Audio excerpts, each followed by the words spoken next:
Hi, everyone. I hope you had a good weekend and that everything is going well. So this week, you'll be completing all of our very short Module 3 and also get a start on Module 4. So this week, we'll first complete Module 3, Research and Workplace Writing. And this is a shorter module, which not only will prepare you for what comes next in our class, but it's also to help address some important concepts on research that are applicable to workplace settings. So for Tuesday, we'll start with my notes for you to consider about research and evaluating sources, followed by some readings about that. And as you go through those course readings, consider not only how these apply to research that you'll do in this class, but also about how they can apply to research you might have to do in workplace settings, particularly the professions that you're most interested in. And so our class readings discuss what's called the CRAP test for evaluating sources, CRAAP. So read the articles to find out what those stand for. But once you do complete those readings, we have a quiz on evaluating sources due on Tuesday night. And our readings discuss that CRAP test for evaluating sources. So those should give you a good sense of each of those elements of that test. And then also on Tuesday, we'll have a discussion activity in which you'll get a chance to practice evaluating sources. And I have 3 websites listed for you to examine and then evaluate, applying the test for evaluating sources.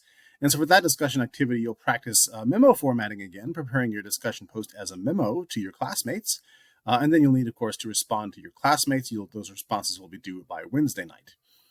So then on Thursday, we'll consider primary research and how that differs from secondary research. Maybe you've heard those terms before, but you'll find out on Thursday if you haven't.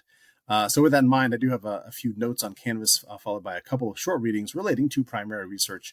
And of course, after reading those, you'll need to complete a short quiz by Thursday night, which focuses on primary and secondary research. And then our next project is Module 4, and it is a guide to writing and communication in your profession. And that profession is the one that you want to focus on in this class. And so this will involve considerable research. And so many of the assignments and resources in Module 4 are meant to help you with that research as you gather information about the writing and communication that's involved in a profession that you choose.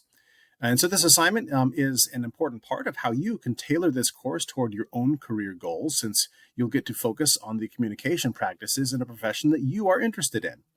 And as you start Module 4 on Thursday, you should first read the instructions for the project and make sure you have a good understanding of what we'll be working towards next. And so once you read those instructions, we have a short quiz about the instructions to make sure that you understand some of the key requirements. And so the next week, we'll get into more depth with the writing and communication in professions you're interested in. And as you complete Module 3 and then get started with Module 4 this week, let me know if you have any questions.